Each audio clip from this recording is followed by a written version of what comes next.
The boardroom was breathless with anticipation, investors shifting forward in leather chairs, assistants tapping silently at sleek tablets, and cameras rolling in the back like ever-watching eyes. Arman stood at the center.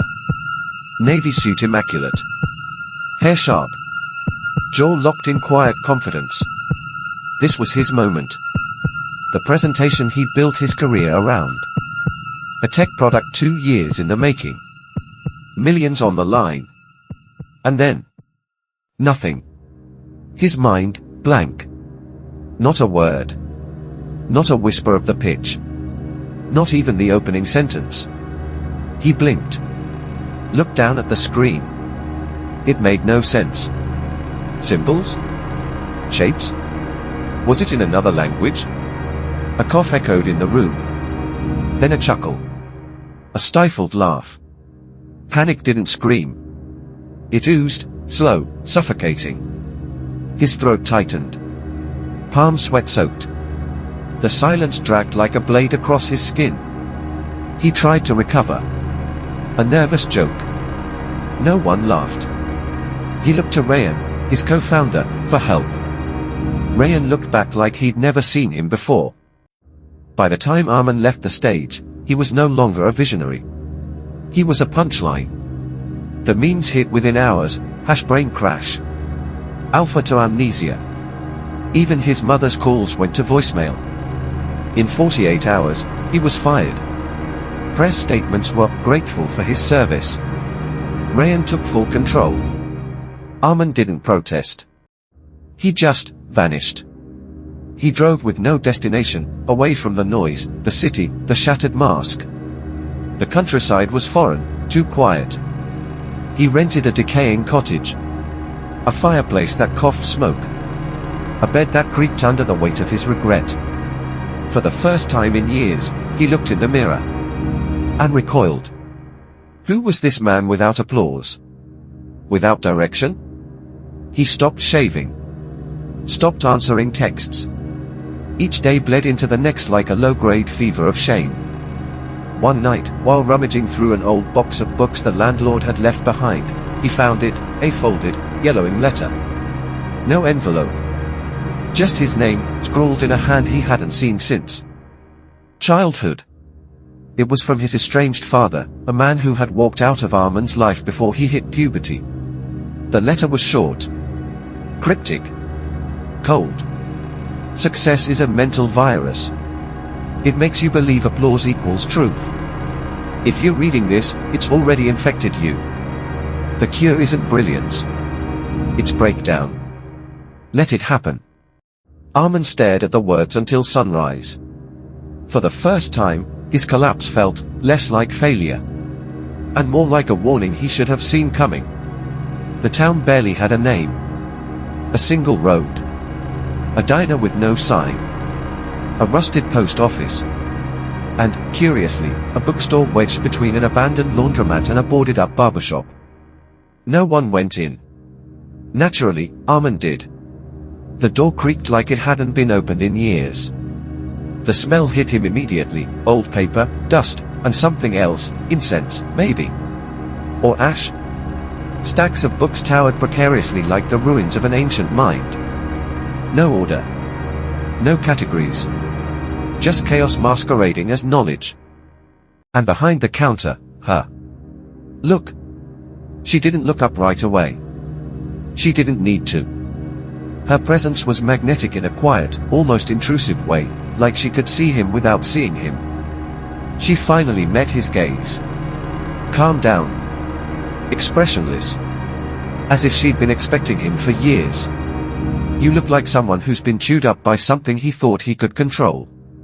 Arman, defensive and still raw from his collapse, shot back. I just wanted something to read. No, she said. You want something to unlearn. Silence. She slid a single book towards him, thick, leather-bound, no title. Dust puffed off the cover like breath from a corpse. He opened it. Military notes. Cryptic instructions. Psychological drills written in fragmented sentences. Pages filled with names crossed out, red annotations, even burn marks. War journal, he asked. A different kind of war, she said. The one between your mind and your mask. He smirked. Right. What is this, a cult? Myra didn't flinch. She leaned in, her voice barely above a whisper. You want to rebuild? Burn your mental playbook first. Her words landed like a punch wrapped in silk. It wasn't advice. It was a command. He left in silence, the book tucked under his arm like contraband.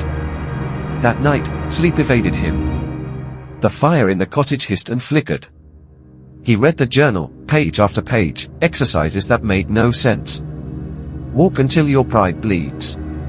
Ask for something, then let them say no. Feel it.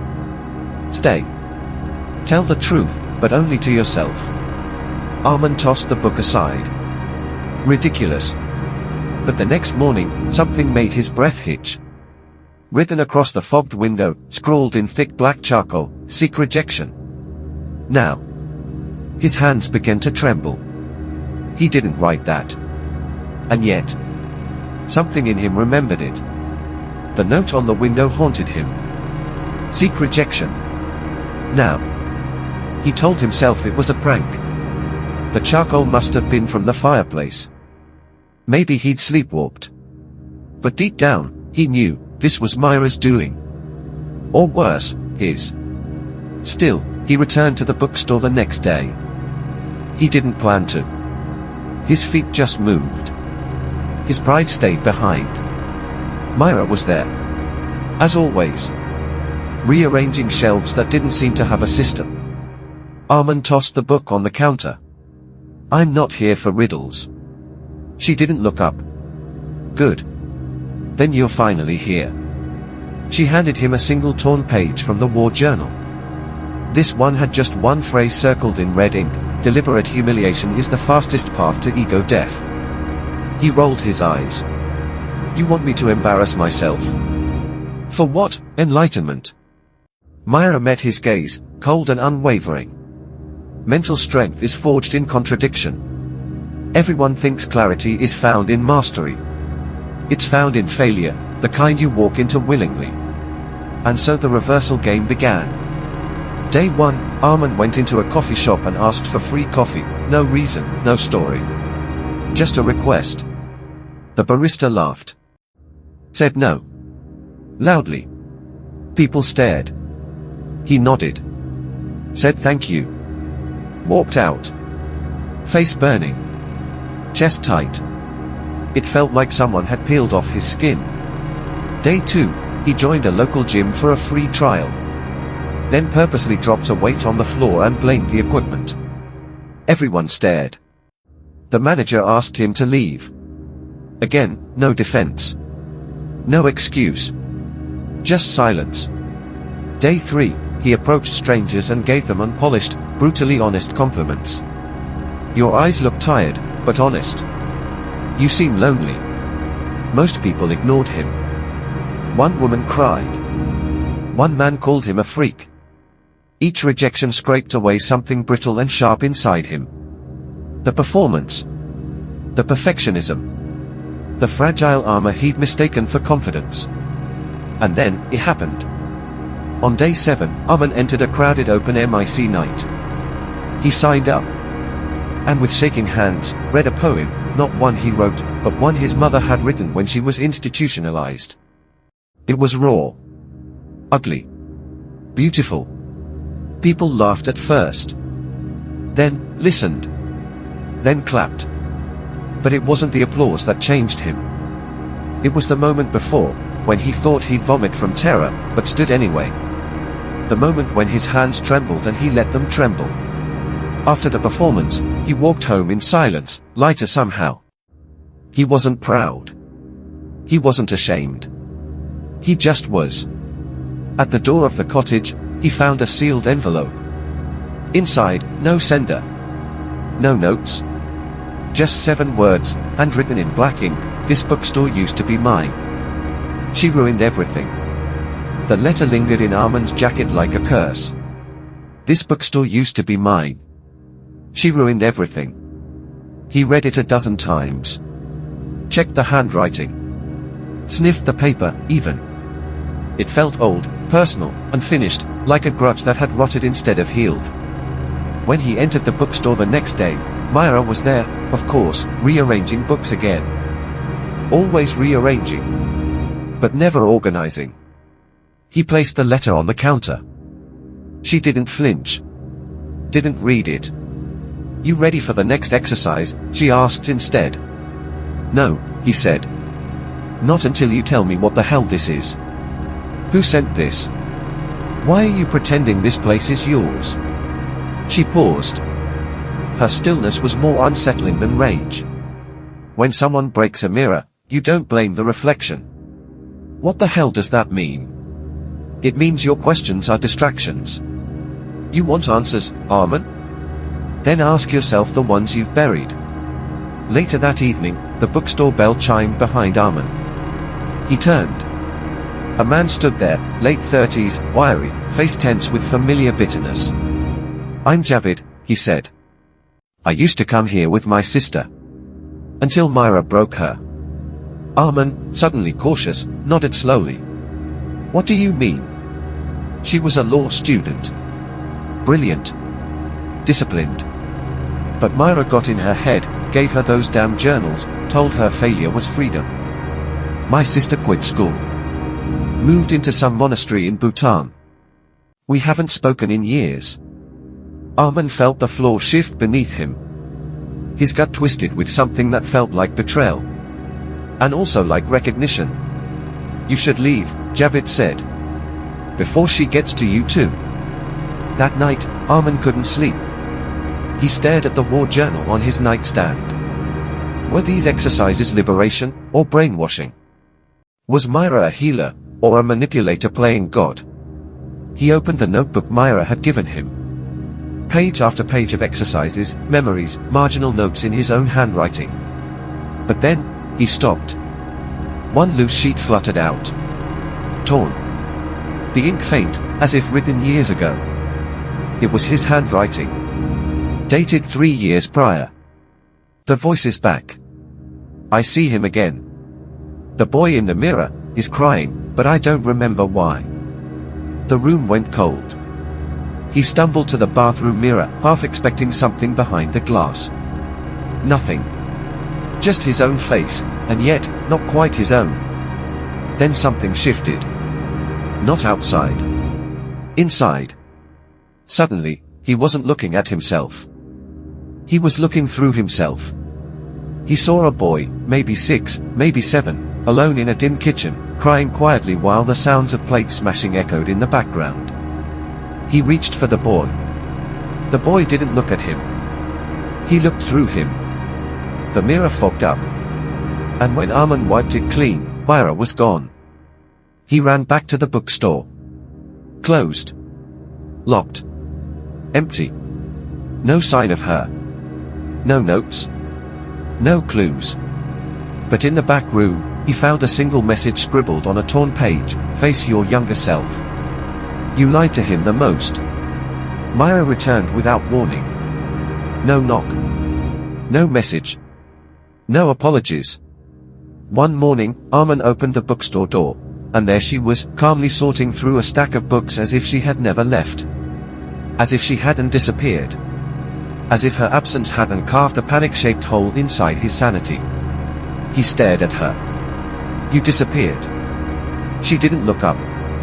"So did you. The only difference is I meant to." Arman slammed the counter. "You said you wanted to help me. Then you vanish after some random guy shows up saying you ruined his sister's life." Finally, she met his eyes. "You think you've lost trust in me, Arman? But what's really terrifying is that you've begun to doubt yourself. Good. Now we can start." She gave him the next instruction, not written, not explained. Just spoken like a spell: "You're not allowed to plan anything for the next 7 days. No goals. No lists. No tasks. No clocks. You move when your body says move. You eat when you're hungry. Sleep when you're tired. Create when you feel nothing." "Why?" he asked. "Because your control system is just fear disguised as intelligence. And fear makes cowards of clever men. Day 1 was chaos. He woke up and instinctively reached for his phone to check the time. It was gone. Myra had taken it. No calendar. No planner. No alarms. The silence was brutal. His mind begged for rhythm, for order, for rules. Instead, he sat on the floor staring at the ceiling. Then he ate dry cereal. Then walked in a circle around the house because he didn't know what else to do. By evening, he felt hollow, like a puppet cut from its strings. Day 3, his body itched for productivity. He found himself writing to-do lists on napkins, only to burn them in the fireplace minutes later out of shame. He tried reading, but the words collapsed into noise. He stood in the kitchen staring at a spoon for 20 minutes. Then cried. For no reason. For every reason. Day 5, something broke. He found himself outside in the rain, barefoot, letting the cold water soak through him. Not to feel anything, but because it felt honest. For the first time in years, his thoughts weren't racing towards an outcome. They were still. Feral. Present. He realized he hadn't truly felt hungry in years. Only scheduled meals. He didn't sleep from exhaustion. Only expectation. On the final day, Myra returned with a single question. What did you learn? He looked at her. Drenched.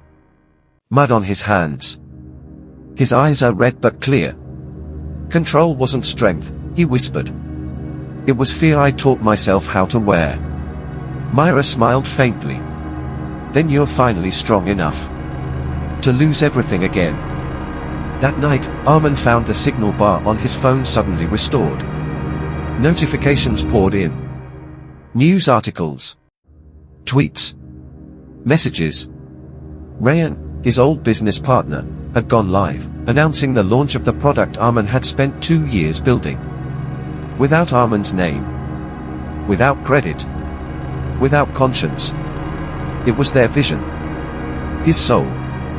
Now hijacked by the very system he used to worship. Arman stood in front of the glowing screen, watching Rayan speak to the press, confident, rehearsed, beloved. He was pitching their creation like it was his own. Smooth slogans.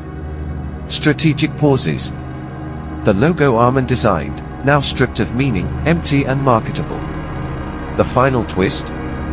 Rayan thanked him as a foundational contributor. A footnote in his own life's work. Arman's jaw clenched. His chest burned.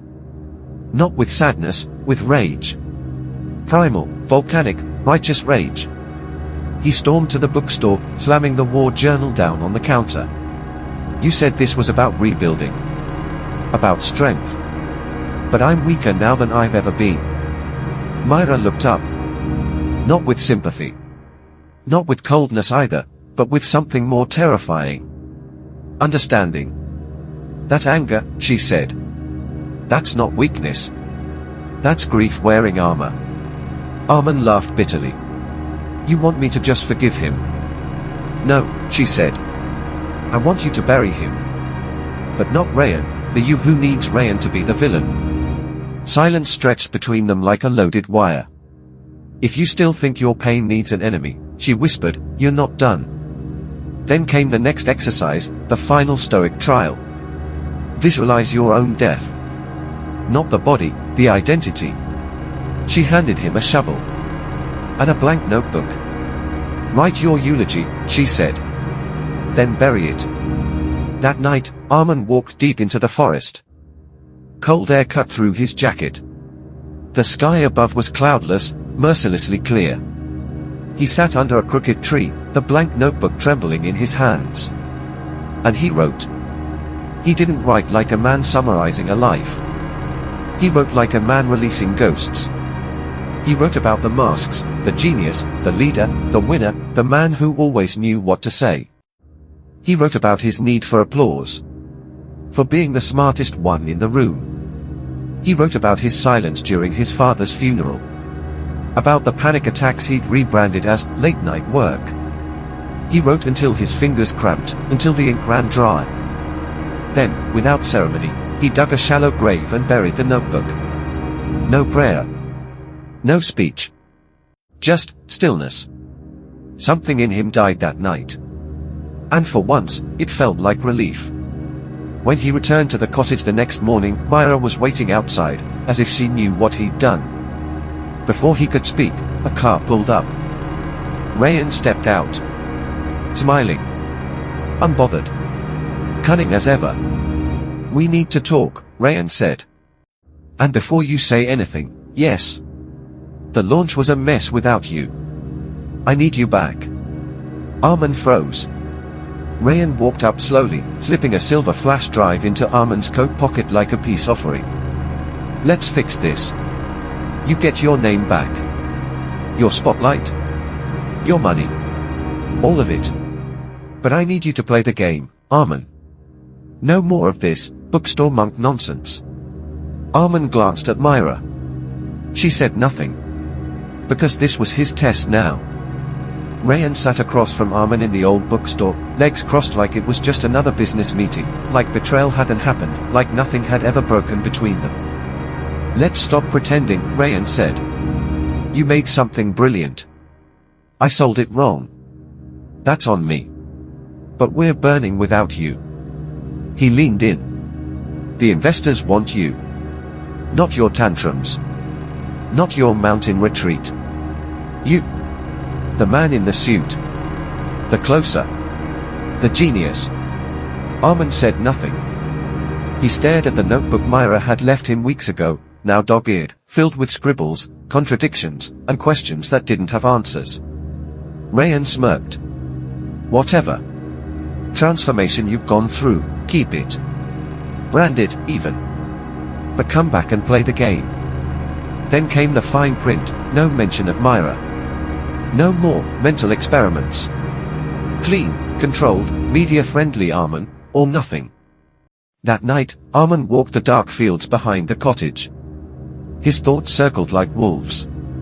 What if this was it? What if peace was just losing? What if Myra was wrong? The silence of the countryside had once felt like healing. Now it just echoed with doubt. When he returned, Myra stood by the fire. She didn't ask what Rayan offered. She already knew. "If you go back," she said softly, "you'll never return to yourself." "But what if I am that self?" Arman asked. "What if this version, this quiet, confused man in exile, is just a phase? A reaction? Then take the deal." Myra said, her voice calm. "But don't lie to yourself about why." The next morning, Arman sat across from Rayan again. The contract was ready. The PR campaign was already mapped. There would be headlines, applause, redemptions, documentaries. The Arman comeback tour. Rayan offered his hand. And Arman shook it. But not out of desperation. Not out of fear. Out of strategy. Because in his coat pocket, hidden behind the contract, was Myra's notebook. The city welcomed him back like a celebrity returning from exile. Flashbulbs. Clicks. Praise. Arman Khan returns to save tech's future. The visionary is back. Grit. Grace. Genius. The headlines didn't feel real. In meetings, people hung on his words again. Even his silence became strategic. They laughed harder at his jokes. Not faster. Agreed, faster. But the louder it got, the more he heard Myra's voice in the quiet parts of his mind. If you wear a mask long enough, you forget where your face begins. And somewhere in the applause, he began to forget what he truly believed, and what he was pretending to believe again. One night, during a keynote rehearsal, he froze mid-sentence. The prompter kept rolling. The lights glared. In the shadows of the back row, he saw it, a boy. Quiet. Wide-eyed. Watching him. His younger self. And for a flicker of a second, Arman whispered, "You're not impressed, you." The boy said nothing. Then turned his back. Later that week, Arman returned to his old apartment. Everything was as he left it, sterile, perfect, untouched. He poured a drink. Sat alone. No one had called just to talk. No one knew what to say to him anymore except, "Congrats." He opened a drawer, looking for an old notebook, but found a suicide note. Written by him. Never sent. Dated 1 week before he first met Myra. The words were neat. Measured. Not dramatic. Just, empty. If I disappear, it won't matter. They'll replace me before the next quarter ends. He stared at the paper. Not horrified. Just quiet. Was I always this close to the edge? Then, his phone buzzed. Unknown number. A message. You never left the experiment. The question is, can you finish it? Myra. They called it courage. His PR team spun it like gold. Arman Khan calls for radical change in corporate culture. A billionaire soul search inspires a new era. The man who walked away from power, again. But the truth? He wasn't trying to inspire anyone. He was trying to escape. During a live broadcast, sitting beside Rayan, the partner who once betrayed him, Arman paused mid-interview. He looked around the room. Board members. Journalists. Investors. We built this place on fear, he said.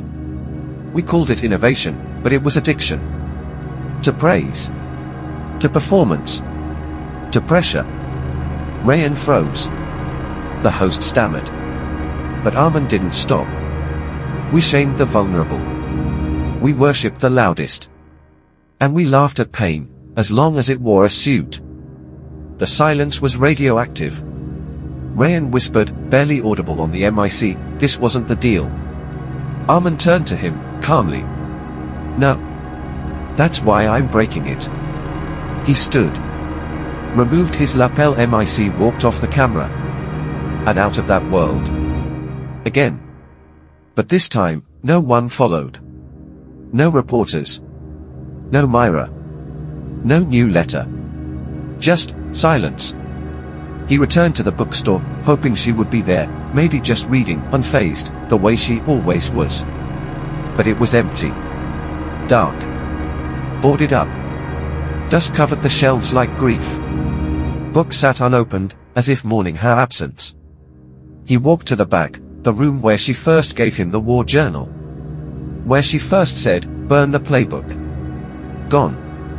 As if she never existed. That night, the thought clawed at him, was Myra ever real? Or did I invent her to survive? He fell to the floor, gasping. Everything began spinning, her voice, the boy in the crowd, the note in the drawer, the exercises. Was it all just him? Was he just broken? He staggered into the back room again, this time out of desperation, not hope. And there, half buried beneath old newspapers and manuscripts. A sealed wooden box. He opened it. Inside, dozens of letters. Handwritten. Ink smudged. Pages aged. Letters from strangers. Thanks Myra. Telling her how she saved their lives. Helped them quit. Helped them face themselves. Helped them live. And below the stack, a plane ticket. His name. One way. To a destination he didn't recognize. Dated next week. He clutched the letter at the top. If you're reading this, then you chose truth over comfort. The final mirror is waiting. M. The plane was small. Remote. Stripped down. No first class. No business perks. No expectations. When Arman landed, the air smelled like smoke and salt. Somewhere distant, ocean. Somewhere closer, fire. He was picked up by a silent driver. No words, just a nod. They drove uphill. Through forests that looked like memories. And then, a gate. A metal sign read, "The Reflectory." Nothing more. The place looked abandoned, old monastery meets war shelter. But inside, people. Sitting in silence. Some alone. some writing, some crying. No instructions. No greeters. Just one phrase carved into the stone above the entrance, to see clearly, die before you die. For 3 days, Arman wandered. No phone. No mirror. No tasks. He kept expecting lectures. Exercises. Another mirror. But instead, he was left alone. With himself. And that's when the unraveling began. He saw flashes. Moments of cruelty he'd buried. Lies he told with a smile. The way he laughed when his team cried. The way he wore ambition like armor, then blamed others for the bleeding. He thought he was healed.